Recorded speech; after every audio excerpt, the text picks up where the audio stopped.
The Black Hornet Nano is a military micro-unmanned aerial vehicle developed by Prox Dynamics. They unveiled a version of its PD-100 Black Hornet with night vision capabilities, with long-wave infrared and day video sensors that can transmit video or high-resolution still images via a digital data link with a 1.6 kilometers range. The Black Hornet also gives the ability to accomplish missions that just can't be done by its more traditional counterparts. While unable to carry the payload of an MQ-9 Reaper, for instance, the Black Hornet Nano is unparalleled in the role of personal aerial surveillance. Capable, cost-effective, and convenient, the Army is looking to continue expanding the Black Hornet's use in the field. While bug-sized drones have long been a goal of surveillance technology, the Black Hornet Nano has finally achieved what so many have been aiming at for so long. There are several types of turrets to solve various tasks. Similar variants also exist in the real world. For example, this model has already reached the testing phase.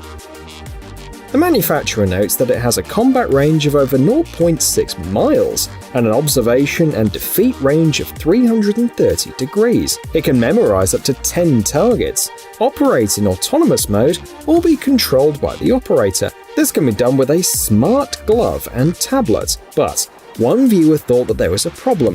The video lag allows you to hit only stationary targets. What do you think?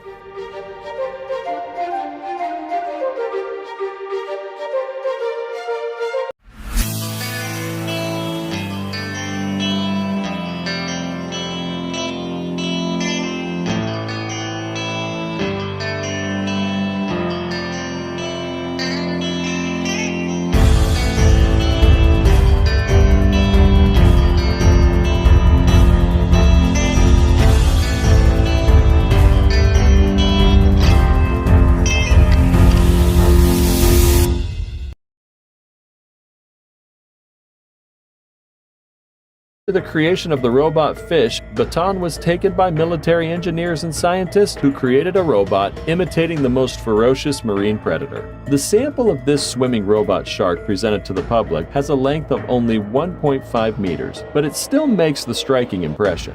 Oddly enough, scientists said they tried to make a copy of the tuna, but it ended up with the shark. It is quite easy to understand how and for what the robot will be used. It can sink 400 meters, which is not the limit since the works are still an operational gap in maritime dominance and deep land strike systems, and promise customers a range of up to 186 miles to hit targets in any weather and at any time of the day. There are two versions of the system.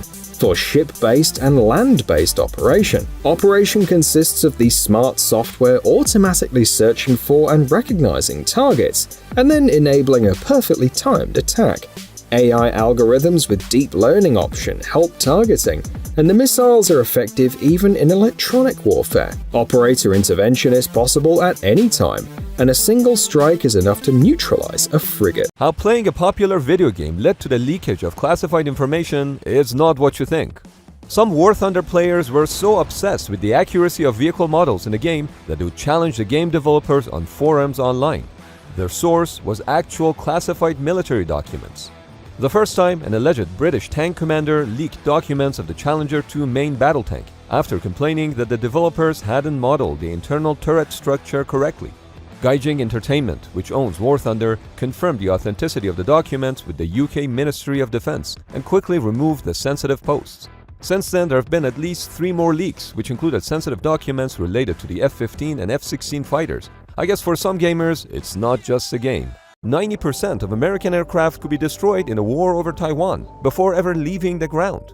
But the Marines have a way to prevent this, and it's not what you think. Airbases are easy to spot and vulnerable to enemy missiles, and in a future Pacific conflict, the US would depend on just a handful of bases to support hundreds of airplanes. That's why the US Marine Corps is pioneering EBO, Expeditionary Advanced Base Operations. EBO bases are designed to operate inside the range of enemy missiles without the need for significant preparation or support. They can just be set up on any suitable stretch of road and turn around airplanes quicker than the enemy can identify and target them. EBO equipment can be delivered by helicopter on demand or even airdropped using GPS-guided parachutes. When combined with the F-35's advanced data link capabilities, it's a powerful tool for keeping America's enemies guessing, especially when why the Soviets dropped baskets of food on Finland during the Winter War is not what you think. When Soviet forces attacked Finland in 1939, Vyacheslav Molotov, who was Stalin's foreign minister, claimed that Soviet airplanes were not dropping bombs on Finland. They were airlifting food, which was a lie. So Finns started referring to Soviet bombs as Molotov's bread baskets. At the same time, Finns started developing cheap and easy-to-make firebombs. And when Finnish troops found those firebombs effective against Soviet tanks, they sarcastically called them Molotov's cocktails, to go with the bread. Molotov cocktails became the symbol of resistance and are still in use widely by under-equipped militants and rioters, which is why the police and military forces undergo training on how to handle Molotov cocktail attacks. Why a ship grounding costs $27 million to US taxpayers is not what you think. On January 17, 2013, USS Guardian ran aground on Tubataha Reef in the Philippines. Investigations concluded the incident to be caused by human error and a 4-step salvage plan was put into action. First, the ship's crew were evacuated. Then, oils and other hazardous materials were removed from the wreck. After that, the ship's superstructure was removed. The hull had to be cut into pieces to prevent further damage to the coral reef. And finally, the ship components were sent off to Sasebo, Nagasaki, Japan to be processed. But this grounding damaged over 25,000 square feet of coral, and US taxpayers had to pay $2 million for coral reef restoration efforts, plus another $25 million for the salvage operation. How US Marines used a cardboard box to fool a robot is not what you think. The Squad X program was a DARPA initiative where autonomous robots and military personnel fought side by side. In one of the tests, a team of DARPA engineers took 6 days to train a robot on human movements and detection by having it observe the Marines. And on day 7, the Marines were told to approach and touch the robot without being detected. But the Marines used some unconventional tactics to approach the robot, including somersaulting continuously toward it, sneaking forward under a cardboard box, and stripping and using a fir tree as camouflage. Of course, the robot, which was trained on regular human movements, failed to detect any of the Marines. The contents of this mystery box will blow your mind. In the early 1960s, the CIA operated a bogus trucking company called Roadrunners International to transport a top-secret cargo from Burbank, California to a test site in Groom Lake, also known as Area 51. Operating on weekdays only, a 370-mile trip would take about 3 days to complete. And given the scale of the operation, it attracted onlookers who would often ask, "What's in the box?" Inside the giant boxes were all sort of top-secret aircraft that belonged to the Blackbird family, including the notorious SR-71, which would fly so fast that it could outrun enemy missiles. During those supersonic flights, the leading edges of the airplane would reach temperatures in excess of 790 degrees Fahrenheit. But how the United States tricked the Soviet Union to purchase the titanium they needed to build these airplanes is not what you think. Click the link to watch the full video. An assault rifle mounted on a drone is a scary weapon that already exists, but why flying guns are not popular among militaries is not what you think. Drones have proven perfect for surveillance and gathering information on enemy positions. But what if they're upgraded with guns for more destructive power? Ukrainians are already attaching dropping mechanisms on their drones to bomb enemy trenches and equipment. They also started attaching machine guns and mortar shells on larger drones. So why don't we see gun-mounted drones in action more often?